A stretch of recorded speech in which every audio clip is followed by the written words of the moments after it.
in the land, enjoy elephant, and everything. I can make a difference, yeah, just one. Let me get down and run and run and run, create, live, spend time and love. Thank you, God, for blessing me up from above. Ruby Martinez, thank you so for being here. Look into the past, skin, better beware. Worth saving, love, love, love, love, love, love, love. Can you solve my problem? Love, love, love, love, love. I don't even know what I'm saying, but love, love, love, love, love, love, love. No opportunity, sir. Yeah, that was cool. So, just so you know, that was freestyle rap, one word that they felt they got out of the conference. And then they put it on little pieces of paper. Those pieces of paper then were written on placards, and unbeknownst to Robert, basically went in blind and wrapped these cards off these cards and made a wrap up. So it's really amazing. More probably amazing than if you were there. People who know what happened. It was quite the experience. So it just showed his skills, his creativity and able to put words into meaning. So I really appreciated that, Robert. He's been a keynote speaker at many national conferences. He's a national youth advocate. He's also been a political candidate. He is very passionate about his Native American and indigenous roots. He has performed with Sons of God music group. He's the founder and spiritual motivator of that group. And they have songs out on Thump Records. I played it earlier today. People were listening to my radio show, played some old school hip hop and played some Sons of God. And so he uses that hip hop, like you saw in that video, to reach our young people via rap. And I really appreciate him being here today. Thank you, Robert. Thank you for the opportunity to be here. Thank you, Jesus. Thank you to everybody from the radio station. Thank you, Brother Gabe, for this opportunity. And a special thank you to the people from the great state of Hawaii, especially the people from the Big Island. Aloha. I'm very excited to be here. Thank you. You're welcome.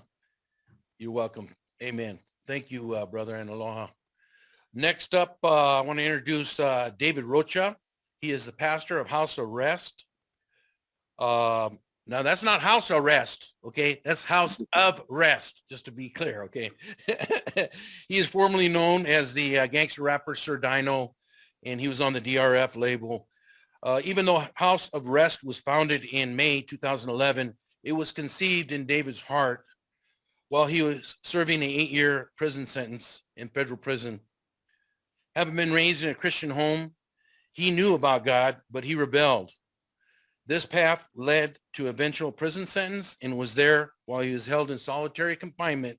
He finally surrendered to Jesus Christ on February 25th, 2004. Welcome, brother. Thank you. Thank you. I just want to tell you that I appreciate just being a part of this panel.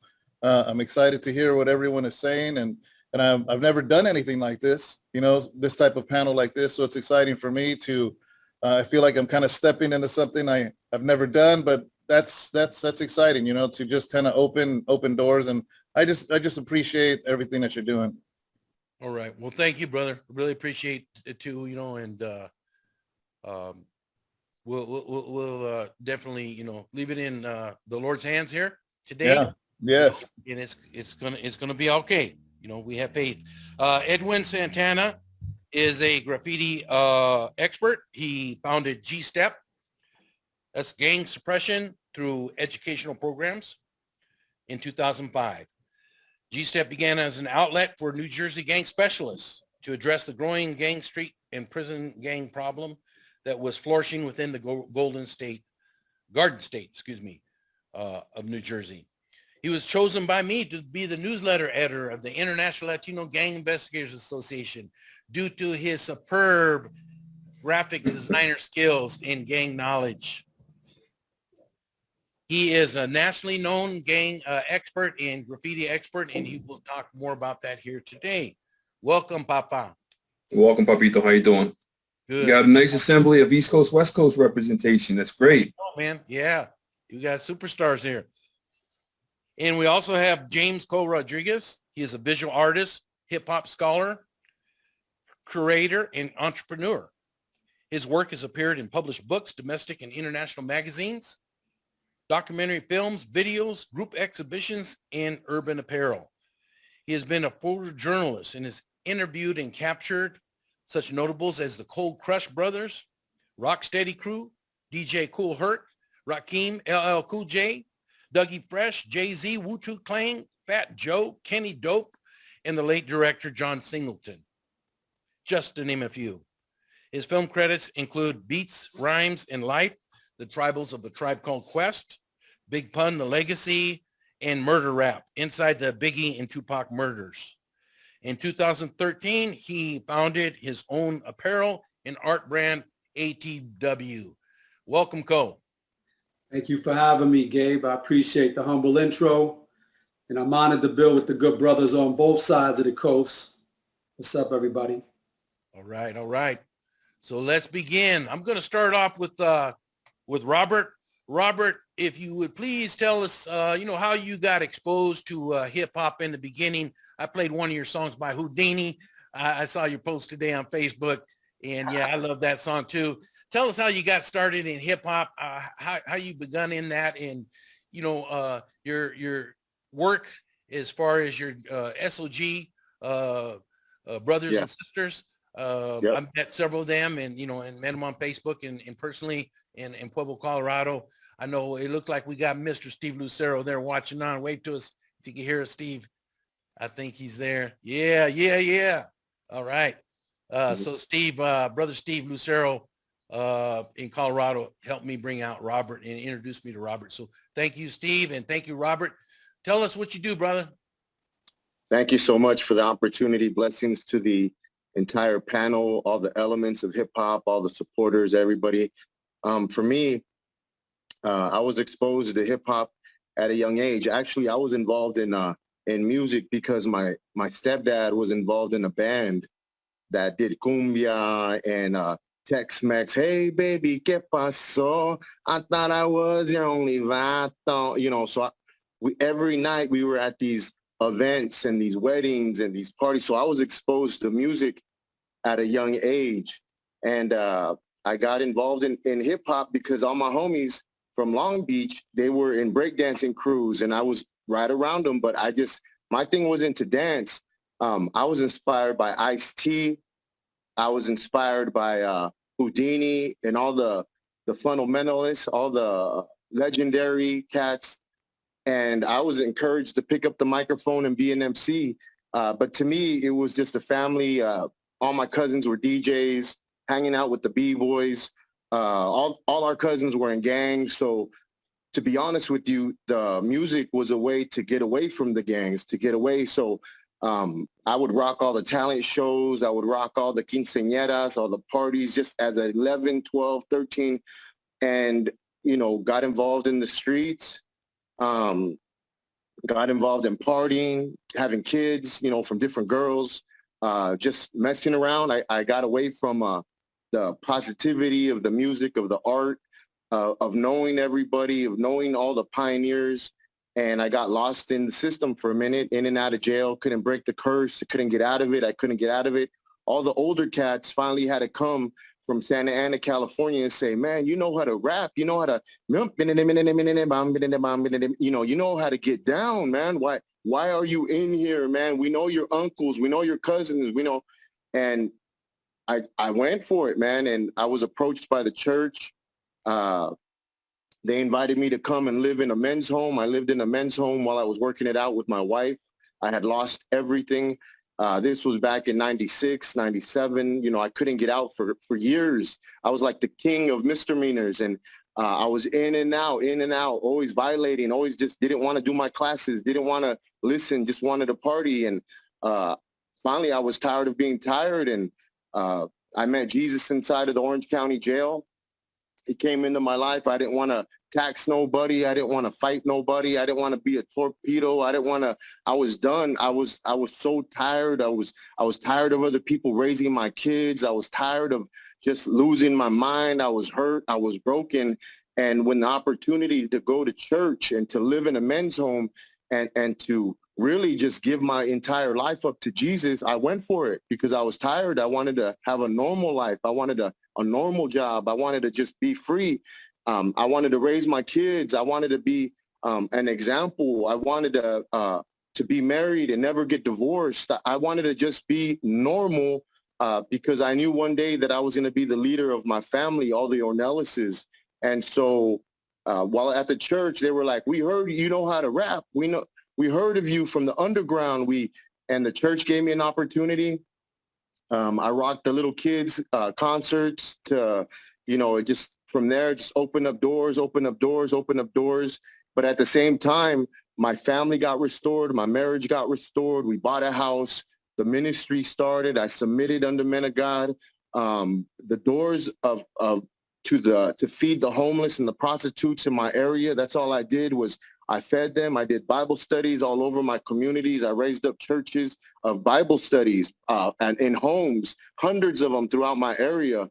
And that's all I knew how to do, and rock the microphone and flip it and do music, because just because you get saved, those are still your friends that you grew up with. That's still the hip hop movement, so it's just a different style of it, a different vibe of it, but we're still brothers, we're still cousins, we're still blood, and so they were still there.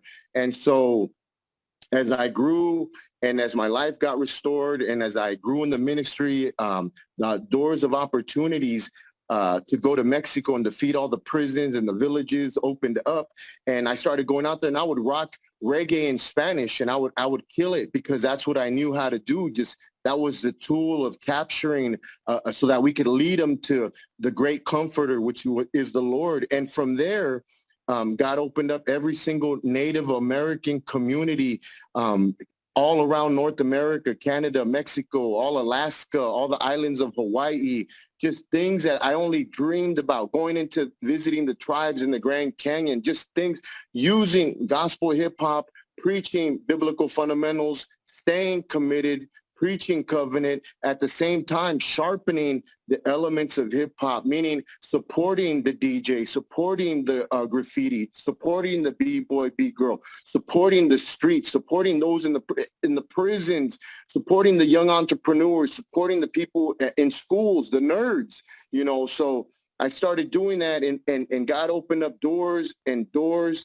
but at the same time, we were doing all these things and getting involved in communities and working with political and working with the political in the streets and all these different, in the North and the South and the Midwest and all East Coast and Puerto Rico y toda la raza de Mexico and all our people, man, as God was opening those doors up to the schools and the people, I got him killing it on the microphone, hip hop, opening up all these doors and all these opportunities, So for me, one thing that I'm grateful is, brother, is that I never forgot those that helped me, which were my homies I grew up with, the older veteranos that vouched for me, that backed me up, man, from where I came from where my family is from. And so even in the music, I came out when we were younger, and I hooked up with my b-boy homies when we were kids. And now they're producers for like Snoop, and they're producers for the East Siders and all these different West Coast and Cycle Realm and all, but they're Christians. We all got saved at the same time, but they're doing big production. And there was a time that I when I lost my wife and it was over, the studio, my homies, they let me sleep in the studio, and that's how we would make music. They were like counseling me and mentoring me, and we would do Bible studies and all these different things. But as I got restored, my friends in the music industry were still there. We made music for years and years and years and years. From there, I met my boy Jeff Gibbs, who did music for The Game, for Bone Thugs, but at the same time, I would watch how they were moving frequencies and all the plugins and all the Pro Tools and all the Logic and all the rhythms and all the bars. And I'd watch the whole process of the digital and every single process of the whole concept of music making. And I learned it by hanging out with people like Big Bottom Bob Lasner, who Snoop Dogg called Big Bottom because of the frequencies of the bottom. This guy made music and mastered the music like Bob Marley or, big names, Dr. Dre, So to be in music isn't just me as an individual, it's a movement. You know, hip hop is a movement, and it's about appreciation. I grew up with the graffiti cats like Zender One from Los Angeles, graffiti legend, and he would be doing graffiti at our events while we'd be killing it on the microphone for Jesus and hip hop and the arts. Yesterday, I was blessed to be in the Miami Art District talking with the graffiti cats, you know, because, you know, I might not know everybody in Miami, but you can always connect with the hip hop movement, man. Whatever hip hop, whether they're dancers, whether they're just out there rocking the mic. Us a little bit about what you've been, well, tell us a little bit about first, maybe your roots in hip hop, how you started off, and how that evolved. You know, what was the what were you thinking at the time when you're involved in the music? You know, and David, you probably already know this. I was one of your harshest critics at one time, brother. I heard about that. Yeah. You know, I was not happy with some of the stuff you were putting out, but you know, I always tell people there's always hope for change, and always pray for people. You know, I don't hate on nobody. You know, the hate never solved anything. I think Martin King said that. You know, only love, you know, can make a difference and change the world. So I was praying for you even when I was angry with you, brother. So you know, me and I know a lot of other people also have prayed for you and with you, and now you are leading a lot of people, you know, on the righteous path. So why don't you tell us about how that your life? You know, the thing is that growing up, I always felt that split because my mom got saved when I was 5. My dad was an alcoholic, but got saved 3 years later. You know, and during that time, I had older brothers, and you got to understand, back in the 80s, everything was cholo and lowriders and that whole raza movement, and so I was very influenced and very pulled because I saw the direction my mom and my dad were going, and they would take me to church every single Sunday. At the same time, I was seeing what was happening in the streets and the neighborhoods and all of that. So I remember when rap first came out, it was my brother that showed me Grandmaster Flash and Mel Mel. And I was stuck, you know. I'd never heard anything like that.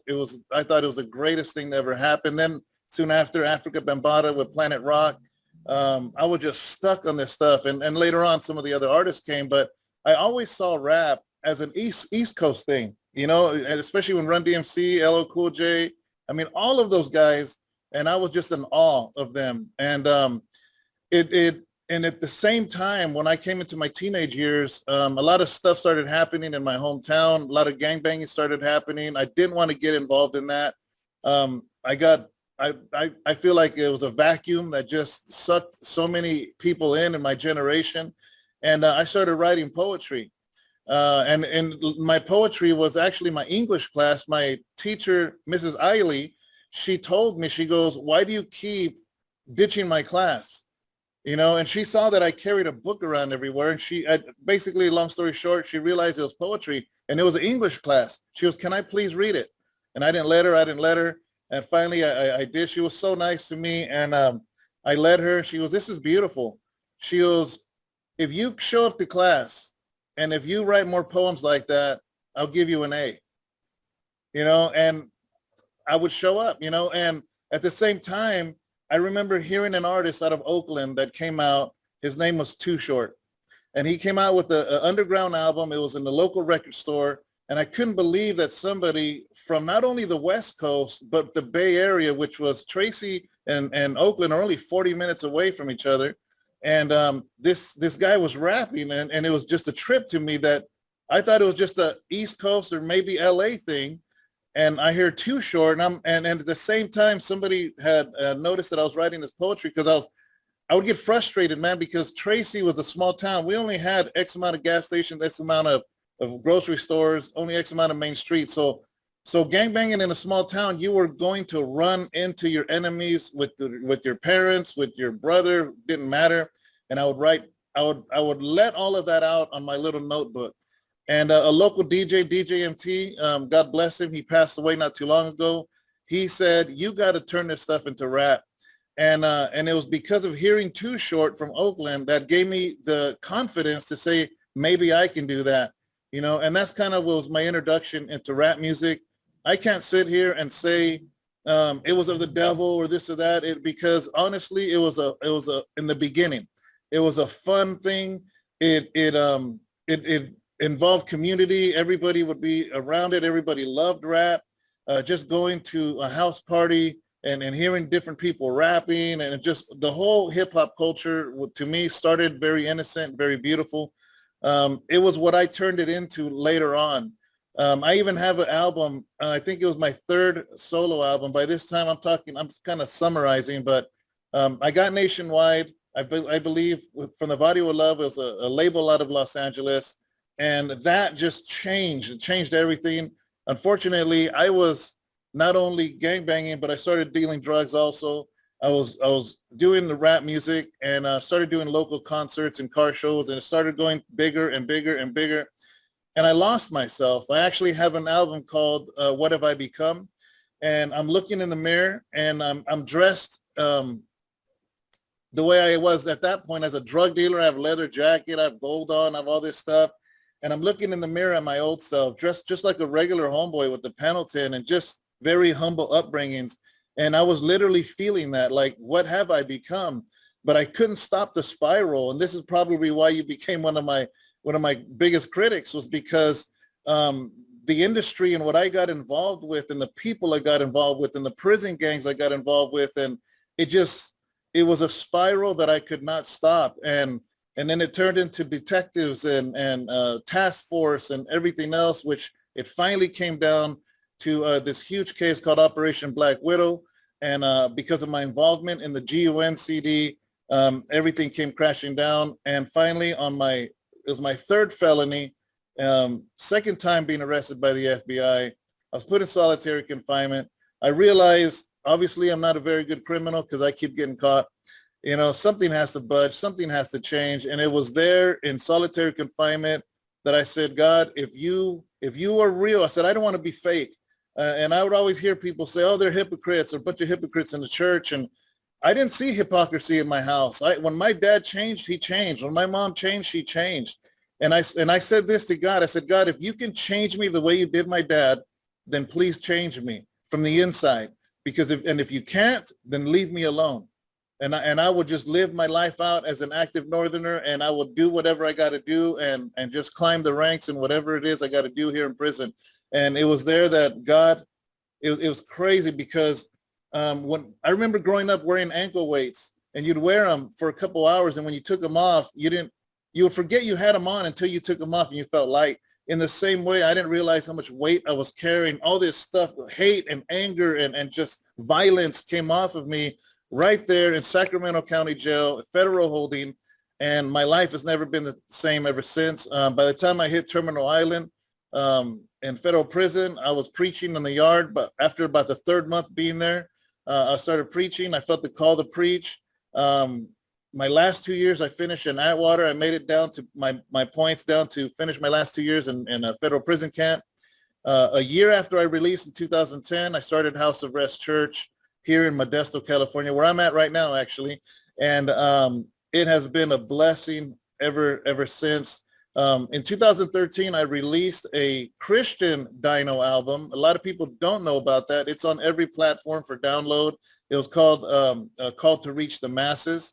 And then a few years after that, I recorded a single with my wife. My wife is the one that leads worship at the church here.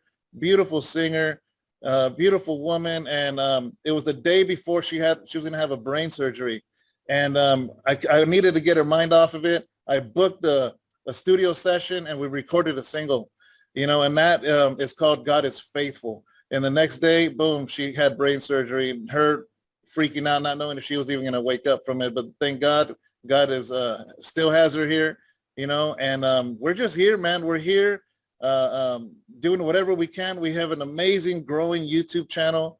It's at like 8,000 something subscribers. We have a daily devotional. I live stream my services on Wednesday night, Sunday night, and God has been good.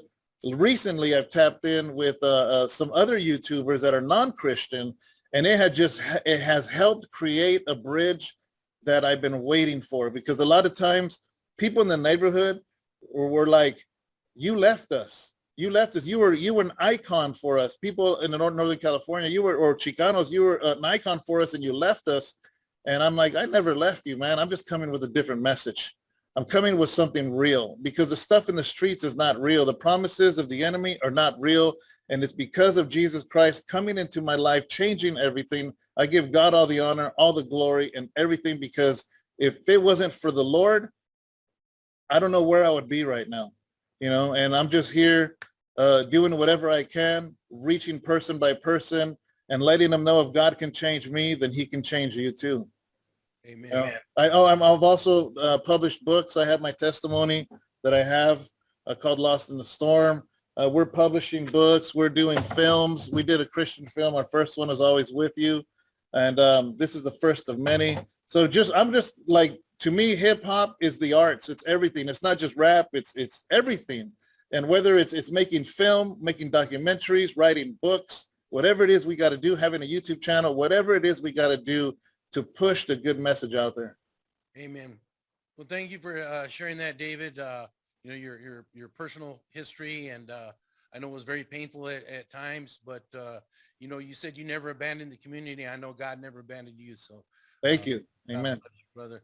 And I just want to get a shout out to Dr. Natasha. I see you're out there, even though you're not on the visual. Thank you for joining us. This will be recorded just for people who missed this, just so you know. And again, we're talking about hip hop, the hip hop culture, the negative reputation that some give it, but that the positive elements that are still in it, that were in the beginning, that are still there, that can be used to reach our youth. And so next up, I'm going to put on mi hermano de New Jersey, Edwin Santana, and talk about your youth. I know you was a little rabble rouser back in the day. Talk about when you and Cole were running the streets, a little bit about that, and how you came around and why you do what you do today. Wow, I met Cole Rodriguez. I think it was a wall in Patterson, right? From there we just kicked it off. He invited me over to paint down in Jersey City, and from there we just started building. We took our art form from dirty Jersey into New York, Philadelphia, and kind of expanded. And I believe at that time we created a new generation from the one prior to us for New Jersey cats to begin painting and get motivated by us. As a graffiti artist, I started off scribbling and putting words together and letters together in notebooks. I would get influenced by the graffiti I saw when my parents were going shopping into the Bronx and, seeing the walls, seeing the trains covered up. And then I would just try to mimic it when I got back to the suburbs of New Jersey. Then I eventually ended up getting myself arrested at the age of 18. Oops. And from there, I ended up meeting other cats that had similar issues. And during that time over in Patterson, there was an individual that rallied up a bunch of graffiti artists and took us from the streets to show and help us develop our art form. And from there, we just fine-tuned the skills. If it wasn't for the element of aerosol graffiti, I don't know where I would have been. It kept me out of trouble, kept me out of being a knucklehead, running around with individuals like Cole, Snow, 2, Cheese, Sat 1. We were motivated by the arts. And during that time, yes, we did have our street gangs in the streets of New Jersey, New York. It wasn't as prominent as it is today with the Bloods and the Crips and, you Sureño sets and Gangster disciples that you have warring. I think when I was first starting off in the mid 80s, it was very humbling. It was individuals trying to get away from a certain lifestyle. If you look at the history of New York City from, the different boroughs, you had the denim jacket gangs, from the Savage Nomads to the Black Spades to the Dirty Ones that eventually evolved from that gang mentality and, started, funneling into the different elements of breakdancing, hip hop, rapping, graffiti. And that saved a lot of individuals, because if you look at a lot of individuals that Cole and myself used to paint with, these are individuals that are well established and well respected within the art field, within the community of hip hop. I, for myself, I know that if it wasn't for the art form itself, I would have been hustling, I would have been banging, I would have been doing something that would have definitely gotten me in trouble. But I got together with a bunch of positive brothers that, shared the same passion of, creating murals and going into the urban cities and taking a wall that was, abandoned and taking the life out of that area and just painting it up and creating our murals and leaving our expression, and people would come up and ask us questions, take pictures of the murals that we believe. And, we left our mark in the urban cities, and that was positive. That was positive. I ended up going into law enforcement, and that kind of helped me out with understanding and answering a lot of questions, because at the time I had given up my lifestyle of aerosol to go into the lifestyle of law enforcement. Didn't want to mix, didn't want to sell out. So I just got myself out, and I still kept in touch with a lot of my brothers in the aerosol world and within the hip hop world, but it just didn't mix. I think the last time I ended up painting was when Ko invited me over to a wall back about 10, 11 years ago. And I was so out of the element. But at the time when I was painting, I remember the hip hop culture spreading from the East Coast to the West Coast, from the United States to Europe. And I think we ended up seeing that the East Coast matured, and everyone from the West Coast to the international aspect of the culture brought something back into it. Now you have different elements, from what David had said and from Robert had says, you have your good and you have your bad. They experience both sides, and right now they're doing a lot of positive stuff.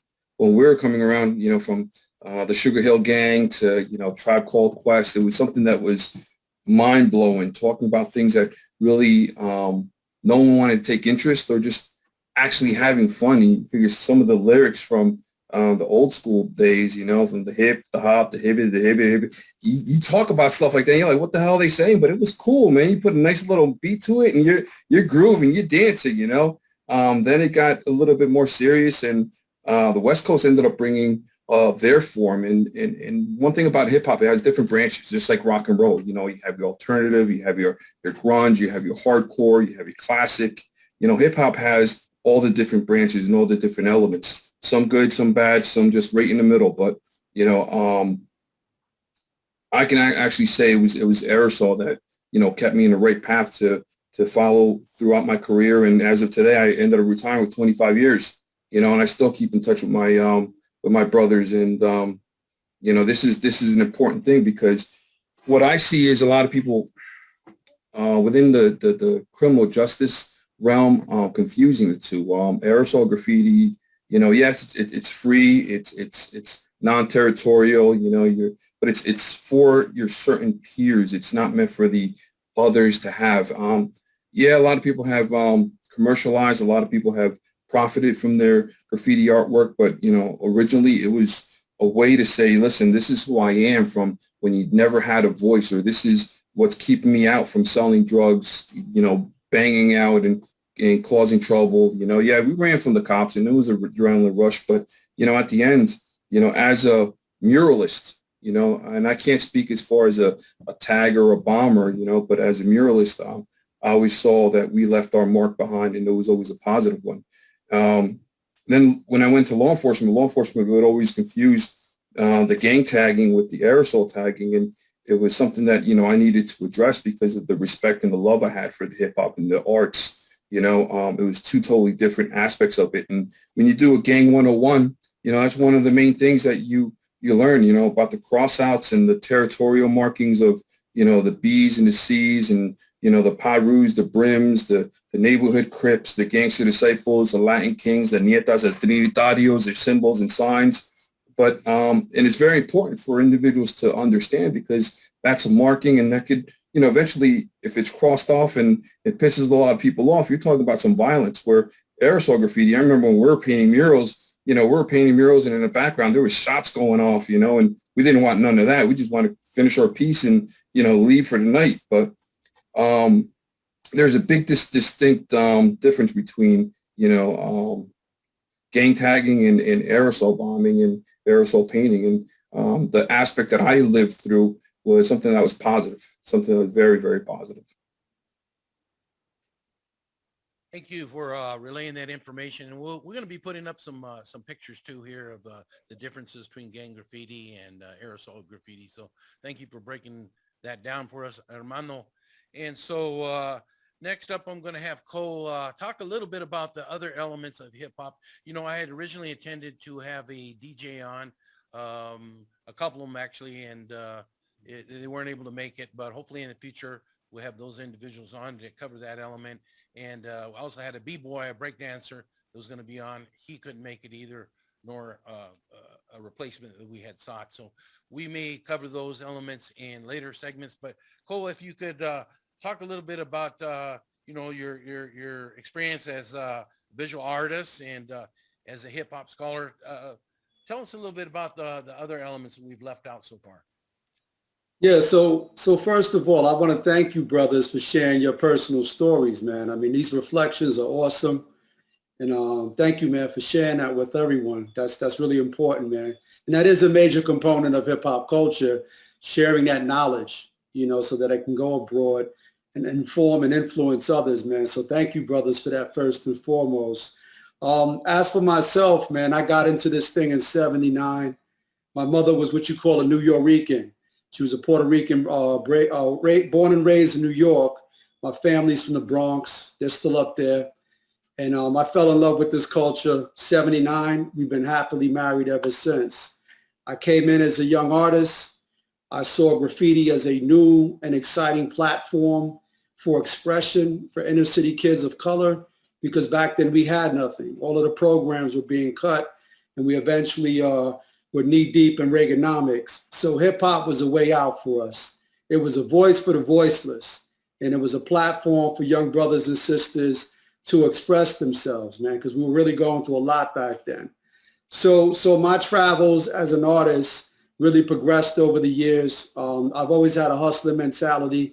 I was the cat that wasn't playing basketball. I was at the supermarket bagging groceries and getting money. So we always had that hustler mentality. We brought that into hip hop culture, and it's no surprise that I'm an entrepreneur today. I operate 2 successful companies, all within hip hop culture, which is incredible because it's really hard to create a sustainable business in this culture. And it came through a lot of trials and tribulations, but I'm happy to say, man, I'm working with a lot of my heroes. I call them clients.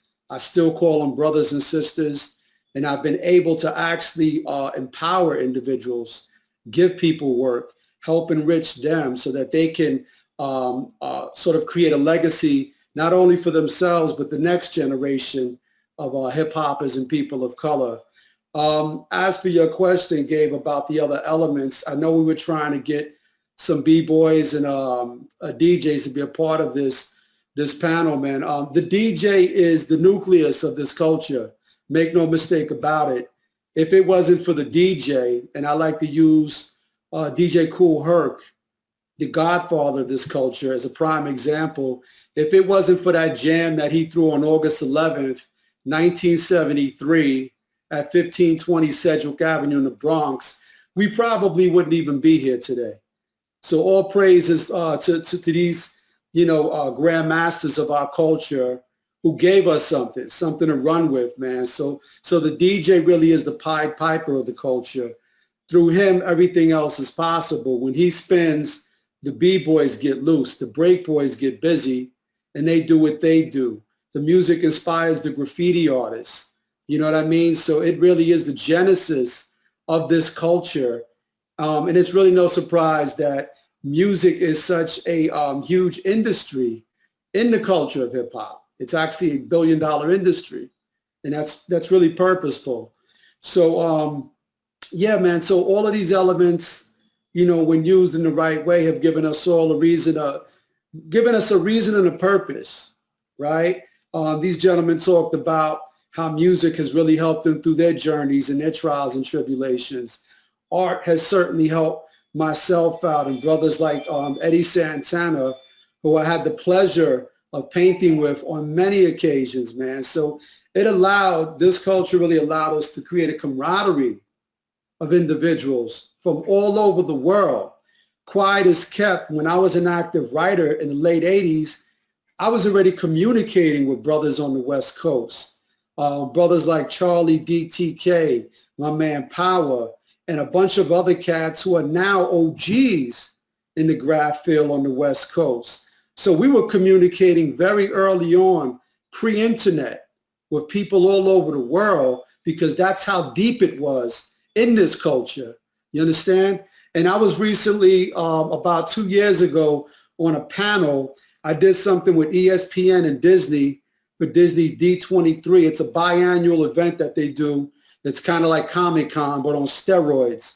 So I was on a panel about 2 years ago with Bobito Garcia, Victor Cruz, formerly of the Giants, my man Sean Williams, and the brother Cartoon from the West Coast, the big homie.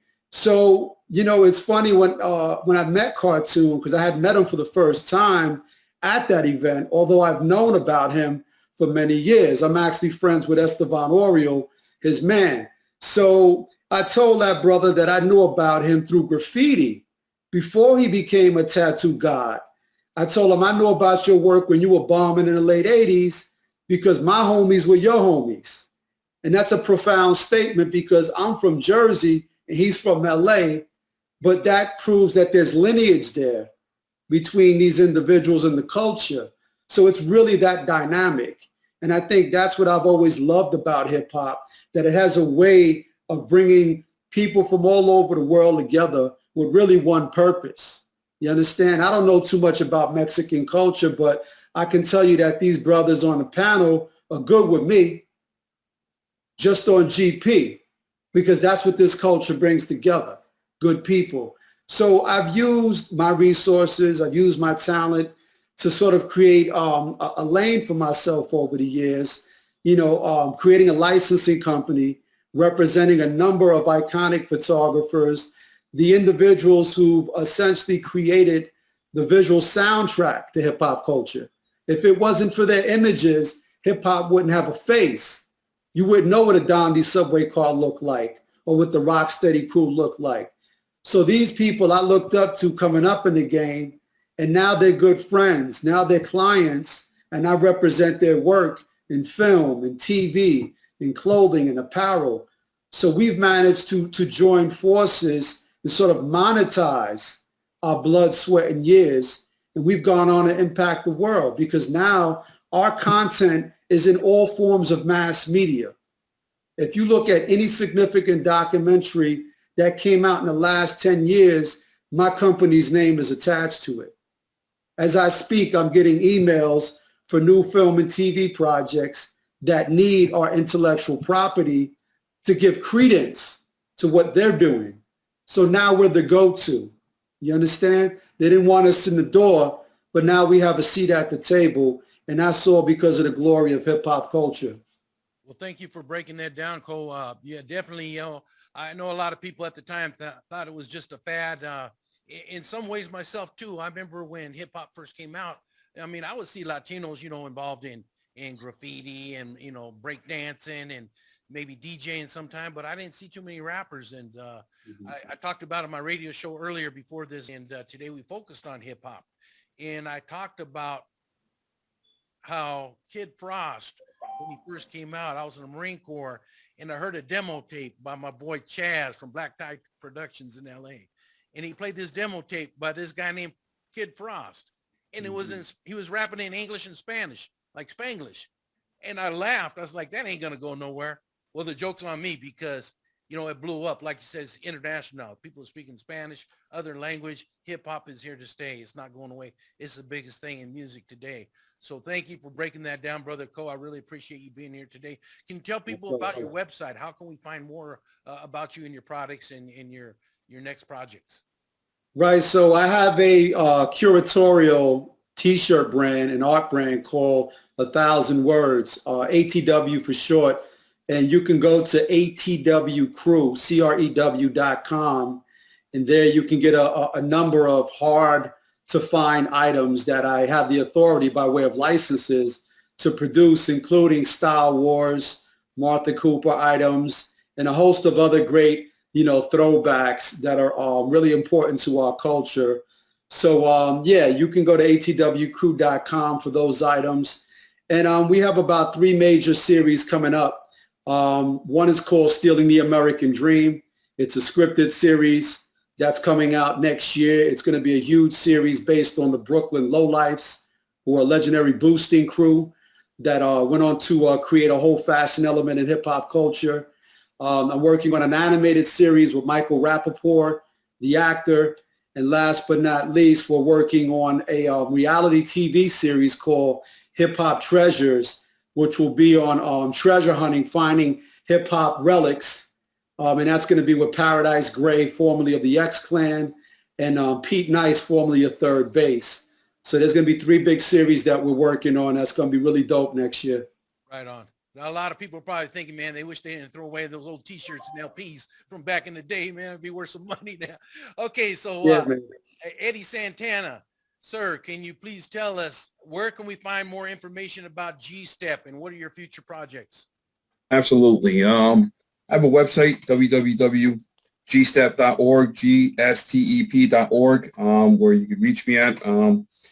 What I've seen throughout the years as a gang cop is the information is kind of, you have to pay to learn with certain associations and certain outlets, like say civilians and nonprofits don't have access to law enforcement sensitive websites or apps. So I tried to create something where it's available to the parent, to the guardian, to the teacher, to the executive, to the rookie gang cop, to understand the fundamentals on how street gangs tend to, absorb those that are seeking a role model, those that are looking to stand up and don't have anyone positive to stand them up when they fall and wipe them off and direct them to the right way. So G-Step is more of a voice, more of a guidance. And with that, you can find out information from me and different various other resources that are profit or nonprofit through our help site.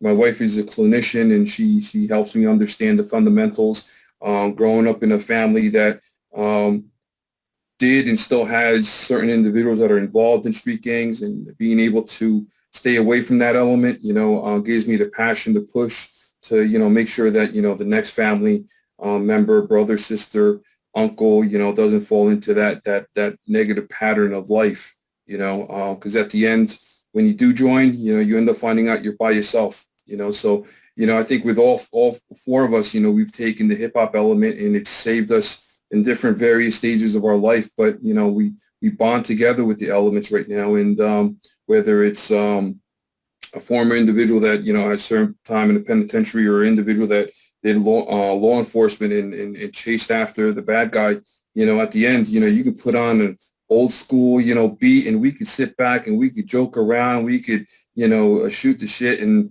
it bonds us, from the music to the rapping. And, I'm 53 years old, but, I can still, boom, kick it. You know what I mean? Right on. Well, congratulations on your retirement, brother. I know Gracias. You're still going to be busy. I told you in private, you're going to be busier than ever. So, take a few days off, and then I know I'm going to see you in the future. So thank you for being here today. And Pastor Rocha, can you tell us, please, where people can find your website? And do you have anything coming up here in the near future?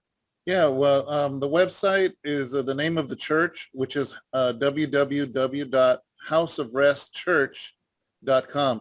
Make sure you put that church in there. A lot of people, they go on there, they say, can't find your website. I put House of Rest. It says houseofrestchurch.com. I'm also on House of Rest on Facebook. You can look up my name on YouTube, and the channel is called after my name, David Rocha. It's a growing channel. We do, like I said, there's always content being poured out on there every single day, and every single day it's just growing and growing and growing. We have a publishing company where, like I said, the book, I did a book before I went to prison called Midst of My Confusion.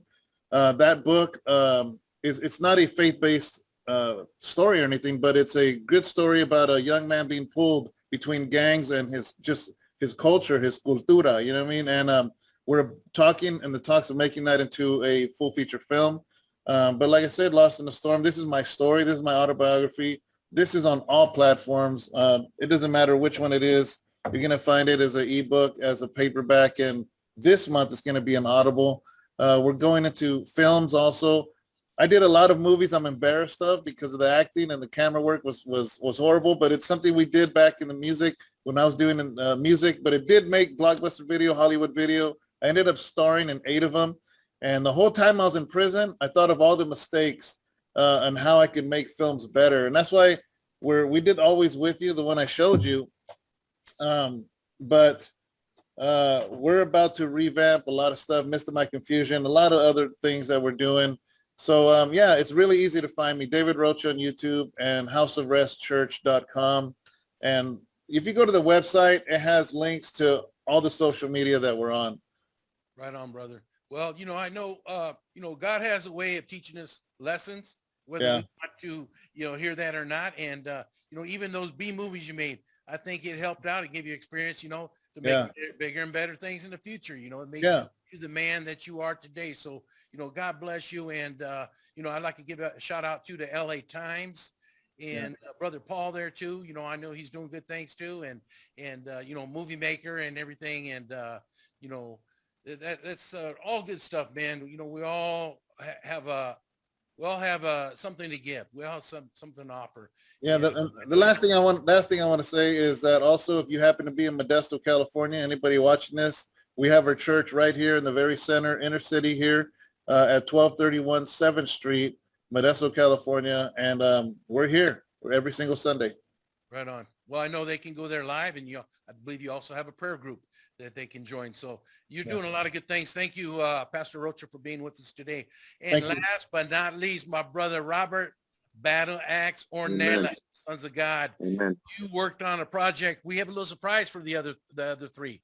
You worked on a project for me recently, and I know you were traveling, and things were hectic, and I really appreciate you taking the time out to do that. So we at the very end of this, we're going to play a little surprise for everybody.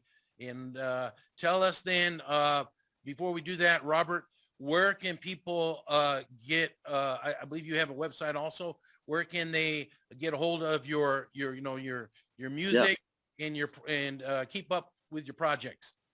Got you. Thank you so much for allowing me to be here, sir. And I thank all the panelists from G-Step, just inspire me because I happen to be an advocate in the urban. I've helped law enforcement and in different agencies when it comes to the gang violence and helping to reduce the gang violence through the arts and just by being an advocate and helping out the community.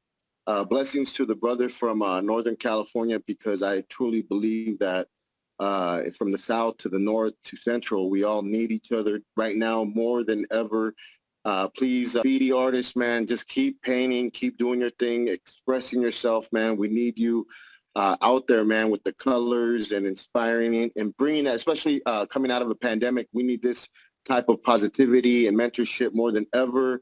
And also to the brother, the entrepreneur that shared about the DJing, and he started saying about Mr. Cartoon. And these are big brothers of mine. These are people that inspire me, mentors. Just a tremendous honor, because for years I've been like the gopher for the Latin movement, for the hip hop movement of Hollywood, from LA, whatever they need. They need a cameraman, they need an interview, they need, whatever they need. The light man, they need somebody to do the flyer. I'm just always just offered up my services for free, even to the hip hop community and networking everybody together. And then, you mentioned Kid Frost, another brother, mentor, somebody that I've always looked up to. You could find us on just Google SOG Crew, that's THES.O.G.crew, the Sons of God. They call me Battle Axe, Dr. Robert Ornelas. And right now, I'm currently in the great state of Florida. Lucero from Pueblo, Colorado. Jefe, gracias por la opportunity to be here, for introducing me to brother right here. And aloha to everybody once again. Well, thank you, brother, and thank you for your dedication. And yeah, we're really looking forward to all your projects. So next up, we're going to have that little surprise they're talking about. This was a little rap that came to me in a dream. I told Brother Robert that I think God spoke to me. I got up in the middle of the night and I had to write it down. And then I put it on recording, and I asked Brother Robert, can you do anything with this, brother? I'm not a rapper, but I would love for this to be the theme song for my new YouTube channel. And he said, sure, no problem. I said, okay, well, let me ask you another favor now. Can you put a video to it? Can you put some pictures to it? And I know he was busy, but he did it, and in a nick of time. And so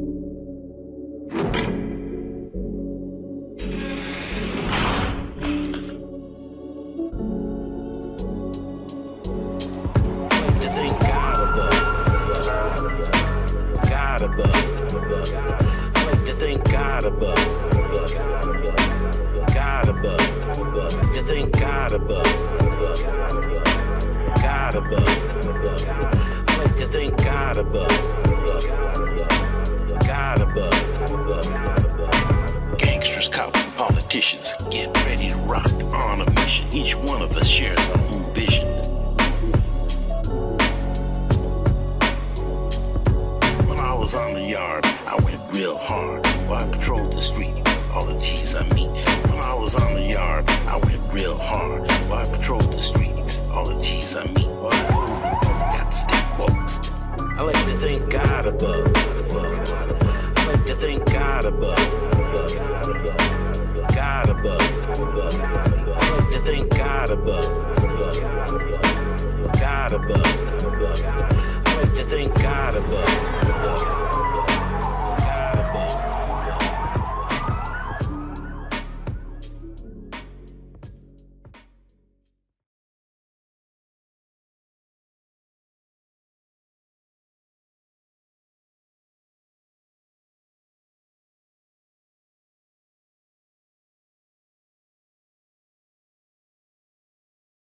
Hey, brother, 5 can to I ask? 5 to 9. Can I ask you? Yes, brother. Are you gonna make some music, because you really sounded good? Well, I don't know about that, brother, but yeah, that was. We'll see. We'll see. I had fun doing that, and thank you again for producing that for me, man. You got the magic. I knew you could work your magic in nothing flat in just a couple of days. So we're gonna polish that up a little bit, but that's about where we want it, and that's gonna be our new theme song for Gangsters, Cops, and Politicians, which covers all subjects in the criminal justice arena and social change arena. We're trying to help young people. We're trying to older people too. People maybe hooked on drugs. 40 and older that keep on going back to prison and jail. We want to get them out. We want to keep our people out. And provide them the tools. The choice is on them, but God is with them, I believe. And we got a lot of brothers like these brothers here that will help people out. If you need a mentor, somebody to talk to, I can hook you up with somebody. If you don't want to talk to me, a lot of people don't want to talk to an ex-cop, or a lot of people say, you still a cop. I can hook you up with former gang members, former drug addicts, people have been saved. That's what we're all about. So thank you once again, all of you, for being on this hip hop channel and showing that hip hop don't have to be negative. There's a lot of positives. Thank you, and aloha from Hawaii. Aloha. God bless. Peace. Thank you, Gabe. Gentlemen, God bless you guys. Be safe. Thank you.